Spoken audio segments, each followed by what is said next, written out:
قریب دیکھ کر اپنی خوشی پر قابو نہیں پا رہا. اس وادی میں گئے ہم کبھی؟ اس وادی میں آیا ایسا کبھی احساس ہمارے اندر پیدا ہوا؟ یا وہ کہ جن کے بارے میں قرآن نے کہا کہ اے رسول اگر یہ کہتے ہیں جنت صرف ان کی ہے تو ان سے کہو موت کی تمنا کرے، اور پھر خود ہی بتا دیا کہ یہ دنیا پرست موت کی تمنا نہیں کریں گے، جھوٹ بولتے ہیں. اب میں کیا کروں؟ توجہ فرمائیں، قرآن مجید میں اصل میں یہودیوں کا بہت ذکر ہے. تو کسی مومن بھائی نے ہمارے کمنٹ کیا کہ یہ تو ہمیں یہودیوں کے ساتھ کمپیئر کر رہے ہیں. یہودیوں کے ساتھ کمپیریزن نہیں ہے، خدا نخواستہ یہ قرآن مجید کی آیات کی عبرت ہے. آیات قرآن کی آپ اچھی آیات کی زد میں آتے ہیں دیکھیں، یا بری جو مذمت والی آیات ہیں، مذمت کر رہی ہیں، ان کی زد میں آتے ہیں. جو قرآن کی جن آیات کی زد میں آتا ہے وہ اسی کیٹیگری کا بندہ ہے. نام رکھ لینے سے اللہ کیٹیگری چینج نہیں کرتا. یاد رکھیے اللہ تبارک و تعالی نام، وہ جو میں آیت آپ کو پہلے سنا رہا تھا، یہودی کہتے ہیں صرف ہم جائیں گے جنت میں، صرف وہ جائے گا جو یہودی ہے. مسیح کہتے ہیں صرف وہ جائے گا جو مسیح ہے. اللہ نے فرمایا تھا یہ ان کی بے بنیاد آرزویں ہیں. اس کے بعد جب اپنا معیار دیا کس کو دیا؟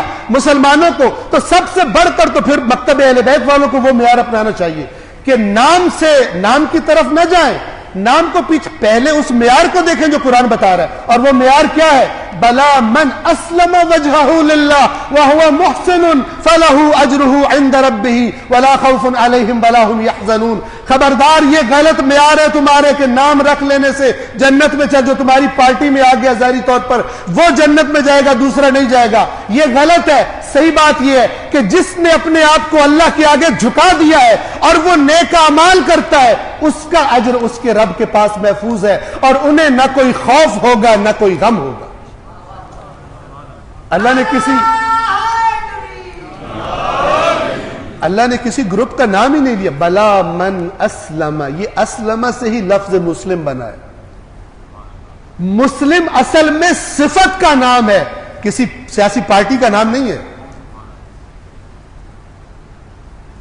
کچھ لوگوں نے رسول اللہ سے آ کر کہا ہم نے اسلام قبول کر لیا. سورہ حجرات کی آیات اتری کہ اے رسول یہ جو کہہ رہے ہم کہنے لگے کہ ہم نے ایمان قبول کر لیا ہے، ہم مومن ہو گئے ہیں. ایمان کا تعلق دل سے ہوتا ہے. اللہ نے فرمایا کہ اے رسول ان سے کہیے قل لم تؤمنوا، کہہ دو اے رسول ان سے کہ تم ایمان نہیں لائے، ولیکن قولوا اسلمنا، کہو ہم نے ظاہری طور پر سرنڈر کیا ہے، دل سے نہیں مانا. ولما يدخل الايمان في قلوبكم، ابھی تک تمہارے دلوں کے اندر ایمان داخل نہیں ہوا. تم مال غنیمت لینے آئے ہو، تم فائدے اٹھانے آئے ہو، اندر تمہارے داخل نہیں ہو. صحیح مسلم کون ہے؟ اس میں اور مومن میں کوئی فرق نہیں. لیکن جو ظاہری طور پہ کہے میں مسلمان ہوں، فقہی طور پر اسے مسلمان ہی سمجھا جائے گا. لیکن اللہ کے ہاں کون سے گروپ میں شامل ہے؟